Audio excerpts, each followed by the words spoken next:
네, 오늘은 4차 산업혁명 시대 해양산업에 관한 이야기 나눠봅니다. 부산테크노파크의 김태경 원장입니다. 안녕하십니까? 네, 안녕하십니까?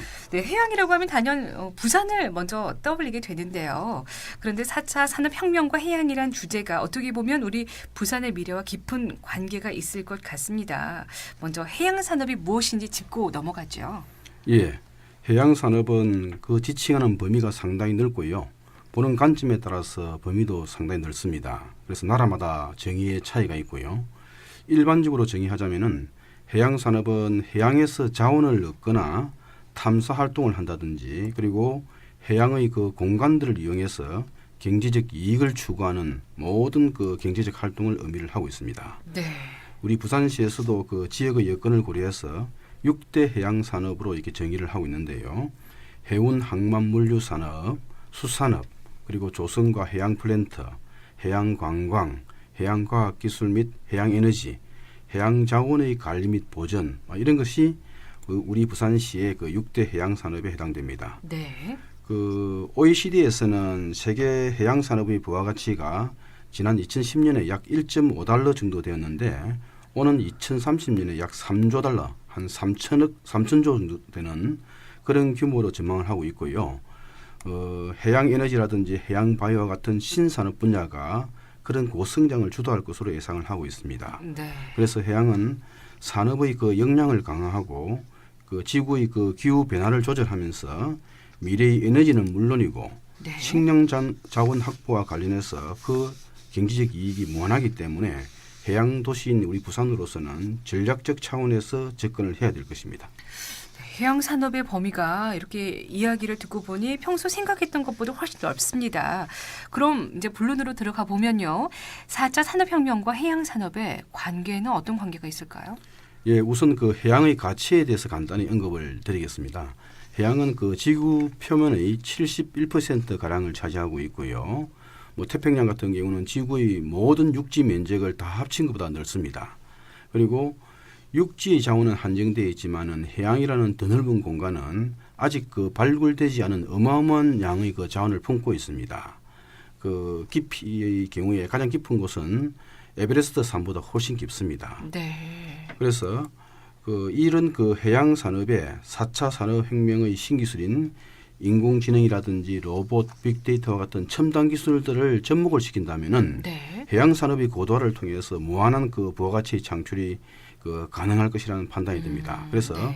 전 세계 선진국에서도 빠르게 해양 산업에 대해서 이렇게 대응을 하고 있습니다.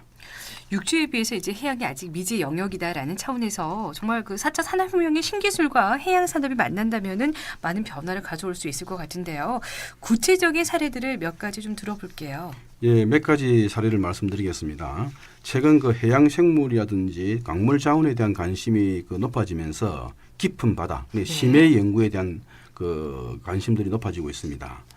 그런데 심해는 수압이 상당히 높고 네. 빛이 그 투시되지 못하기 때문에 상당히 어둡습니다. 그래서 인간이 직접 깊은 바다 속으로 들어가서 탐사 활동을 벌인다든지 자원을 확보한다든지 이런 게 어렵습니다. 이런 그 어려운 상황을 해결하기 위해서 해저 그 6km급 그리고 6,000m급 해저 그 보행 로봇이라 할 수 있는 그래스트 6000이 개발되었습니다. 그렇군요. 예, 뭐 개의 모양을 본떠 만든 그 납작한 형태의 로봇인데요. 네. 6개의 다리를 이용해서 그 심해 밑을 갖다가 걷는다든지 또 유영을 한다든지 탐험하는 그런 로봇입니다. 지난해 12월에 필리핀 해 그 수심 4.7km 지점에서 테스트를 무난히 통과를 했고요. 이 그 6km급 해저 보행 로봇은 전 세계에서 우리나라가 최초라고 합니다. 앞으로 더 그 기능이 발전되어 갈 것이고요. 네.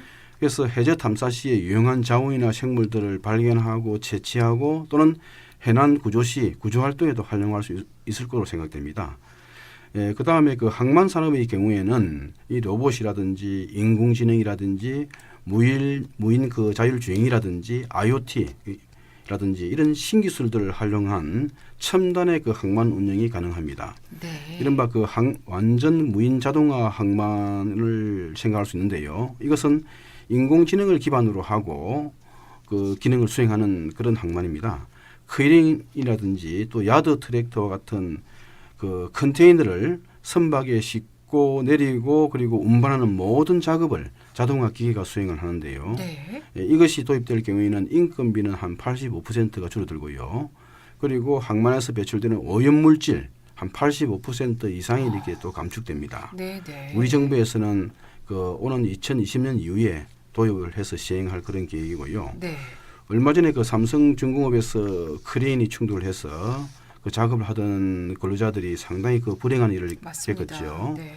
그런데 이렇게 첨단 항만 자동화가 이렇게 이루어질 경우에 그런 일들은 충분히 막을 수가 있습니다. 그렇군요. 자, 이렇게 힘든 상황을 겪고 있는 부산항이 경쟁력을 또 강화시킬 수 있는 좋은 계기가 될 수 있을 것 같은데요. 그런데 이렇게 해양 신기술이 지금 산업적으로 매우 중요하다면 정책적으로 지금 많은 노력을 기울여야 할 것 같은데요. 정부에서 지금 어떤 것들을 추진하고 있나요? 최근에 가장 관심을 받는 분야는 한국형 선박 내비게이션 사업입니다. 오는 2020년까지 한 1,300억 정도가 투입되는 초대형 사업인데요. 이 한국형 내비게이션은 4차 산업혁명 시대에 대응한 대표적인 그 ICT 융합 신기술 사업이라 할 수 있습니다. 우리 운전할 때 내비게이션 쓰지 않습니까? 네. 이 내비게이션은 뭐냐면 차량의 내비게이션과 비슷한 개념으로서 바다의 그 내비게이션이라 할 수 있습니다. 그 육지보다는 변수가 훨씬 많은 그 해양 환경의 특성상 구현하기에는 상당히 좀 어려운 기술이라고 볼 수 있죠. 네. 알겠습니다. 그렇다면 이 내비게이션은 어떤 기능을 갖고 있는 거죠?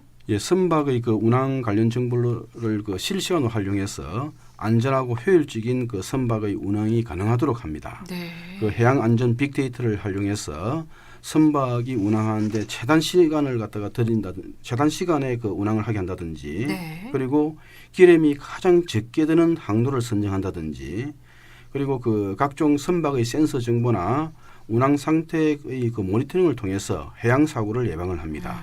충돌이나 자초 등 그 위험 상황을 자동으로 인지해서 미리 위험을 경고하는 기능도 있고요. 네.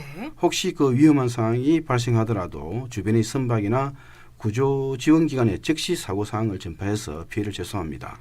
그 실시간 기산 정보나 해당 해역의 정보 등 그 선박의 맞춤형 서비스도 제공 가능합니다. 네. 이제 앞서서 해양수산부에서 1,300억 원이나 되는 개발 자금을 투입한다고 하셨습니다.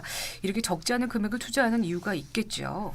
예, 아무래도 그 우리나라 국내의 그 해양 사고 72%가 네. 어선과 같은 소형 선박에 의해서 발생을 하기 때문에 사고 취약 선박을 모니터링한다든지 또 최적 항로를 지원한다든지 이런 서비스를 제공하는 것이 1차적인 목적이고요. 네.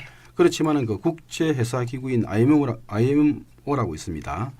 그 이전에 그 부산 항만공사 사장이었던 임기택 총장님께서 그 한국인 최초로 총장으로 선출되어서 큰 역할을 하고 계시는데요. 이 IMO에서 오는 그 2019년부터 단계적으로 기존의 그 아날로그 선박들을 이 내비게이션을 장착한 디지털 선박 운항 시스템으로 그 바꿀 것을 의무화하는 그런 정책을 추진하고 있습니다. 네. 만약에 우리 기술이 그 국제 표준 기술로 지정된다 한다면은 그 시장 규모가 10년간 대략 한 1,200조 정도 됩니다. 네. 우리로서는 놓칠 수 없는 그 시장이라 볼 수 있습니다. 네. 자, 그렇다면 이 내비게이션이 장착된 선박들이 만들어진다면 무인 자율 주행 자동차가 이제 나오고 있는데요. 예. 이거 좀 사람이 필요 없을까요? 예, 이론적으로는 그렇습니다.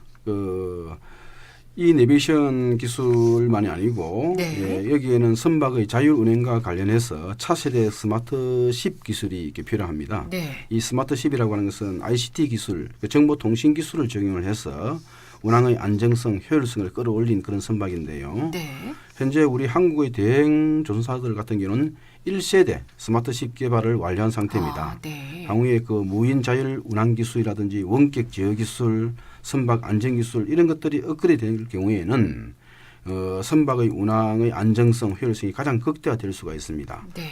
세월호 사건 같은 경우도 운항 당시에는 위험을 나타내주는 신호들이 다수 있었음에도 불구하고 인간이 판단을 했지 않습니까? 네, 네. 이것을 무시하다가 사고를 당했는데요. 네. 만약에 이런 이 내비게이션, 스마트십 등등 이런 최적의 기능이 도입된다고 한다면은 배가 기울어진다든지 위험한 해역이 있다든지 또는 그 사전에 선박이 스스로 감지를 해서 위기 상황에 대처를 할 수가 있습니다. 네, 알겠습니다. 이외에도 지금 재미있는 이야기가 많이 준비되어 있는데요. 못다 나눈 이야기는 다음 시간에 계속해서 이어가도록 하겠습니다.